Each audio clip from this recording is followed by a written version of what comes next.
औरंगजेब की मृत्यु के बाद मुगल साम्राज्य अपने पतन की ओर बढ़ गया। 1739 में ईरान में पैदा हुआ एक भेड़िया नादिर शाह, वो कोई मामूली हमलावर नहीं था। वो लूटने नहीं, भारत को पूरी तरह रौंदने आया था। उस समय दिल्ली के तख्त पर मोहम्मद शाह रंगीला बैठा था, जिसे रोशन अख्तर के नाम से भी जाना जाता है, जो 1719 से 1748 तक मुगल सल्तनत की गद्दी पर बैठा रहा। इधर मोहम्मद शाह नाच गाने में व्यस्त था। एक डांसर उधम बाई से प्रेम कर बैठा, उससे शादी की, उसका नाम कुदसिया बेगम रखा। उससे एक अहमद शाह बहादुर नाम की संतान भी हुई। 1739 में नादिर शाह, जिसे ईरान का नेपोलियन कहा जाता है, उसने भारत पर हमला किया। लेकिन कारण क्या था भारत पर हमले करने का? नादिर शाह के कुछ सैनिक उसका पैसा लेकर हिंदुस्तान यानी पंजाब की तरफ भाग आए और पंजाब में छिप गए। तो उसने मुगल सेना से कहा कि उन लोगों को वापस कर दो जिन सैनिकों ने मेरा पैसा लेकर हिंदुस्तान गया है। तो मुगल सैनिकों ने उस नादिर शाह के सैनिकों को वापस नहीं भेजा और पंजाब के क्षेत्र पर नादिर शाह ने हमला कर दिया। इसमें मुगल सेना हार गई। नादिर शाह आगे बढ़ा। फरवरी 1739 हरियाणा में करनाल जगह पर नादिर शाह और मोहम्मद शाह की तरफ से निजाम उल मुल्क सादत अली खान और खान ए दौरान करनाल का युद्ध हुआ। इस युद्ध में खान ए दौरान मारा गया। सादत अली खान बंदी बना लिया गया, जो अवध का नवाब था।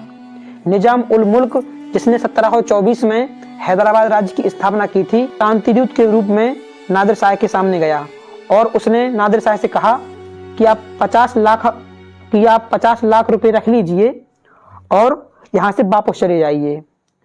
जिसमें से उसने 20 लाख तुरंत और 30 लाख 10-10 लाख की 3 किस्तों में दिए जाने का वादा किया। पहली किस्त 10 लाख की लाहौर में, अगली किस्त 10 लाख की अटक में और अगली किस्त 10 लाख की काबुल में दी जानी थी। मोहम्मद शाह ने निजाम उल मुल्क की सेवाओं से प्रसन्न होकर उसे मीर बख्शी का पद प्रदान किया, क्योंकि खान ए दौरान की इस युद्ध में मृत्यु के बाद मीर बख्शी का पद रिक्त हो गया था। मीर बख्शी के पद की लालसा रखने वाला अवध का नवाब सादत अली खान निजाम को यह पद मिलने से इतना निराश हुआ कि उसने नादिर शाह से मुलाकात की और उसने नादिर शाह से कहा कि वह दिल्ली पर आक्रमण करे। यहाँ पर उसे 50 लाख रुपए मिल रहा है, दिल्ली पर आक्रमण करने से उसे 20 करोड़ रुपए की प्राप्ति होगी। नादिर शाह ने सादत अली खान से कहा कि अगर मुझे 20 करोड़ रुपए नहीं मिले तो मैं 20 करोड़ रुपए तुमसे लूंगा।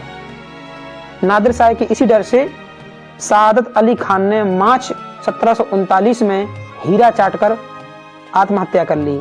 वैसे हीरा चाटकर किसी की आत्महत्या नहीं होती है, लेकिन अगर हीरा में जहर लगा दो तो शायद आत्महत्या हो सकती है। जैसी भी हो, मार्च 1739 में सादत खान ने आत्महत्या की थी। एक विवरण मिलता है कि इसे पैर में कैंसर हो गया था। एक विवरण मिलता है कि नादिर शाह का साथ देने की वजह से और दिल्ली में जो मुगल और दिल्ली की जनता के साथ विश्वासघात करने से आत्मग्लानि की वजह से सादत खान ने आत्महत्या कर ली। नादिर शाह 20 मार्च 1739 को दिल्ली पहुंचा।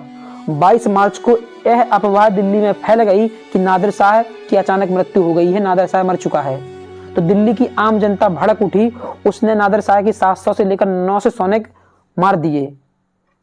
इससे क्रुद्ध होकर नादिर शाह ने 22 मार्च को दिल्ली में आम नरसंहार कत्लेआम मचाने का आदेश दे दिया और दिल्ली में करीब 30,000 लोगों का कत्लेआम हो गया।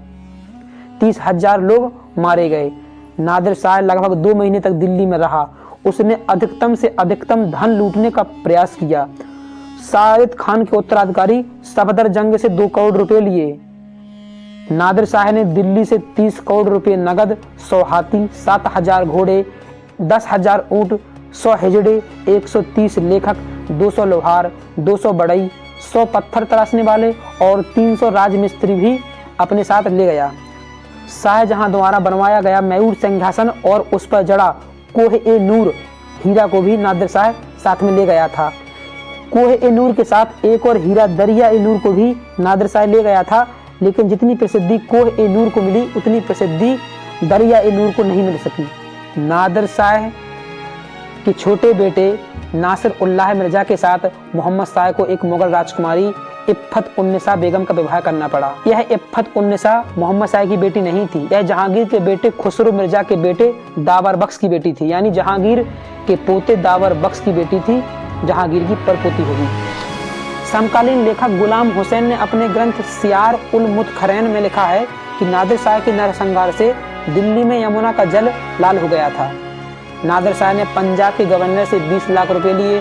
नादिर शाह ने 1739 से 40 के बीच में ही ठट्टा का बंदरगाह जीता, कश्मीर प्रांत को भी छीन लिया। नादिर शाह के इस आक्रमण से भारत की रीढ़ ही टूट चुकी थी।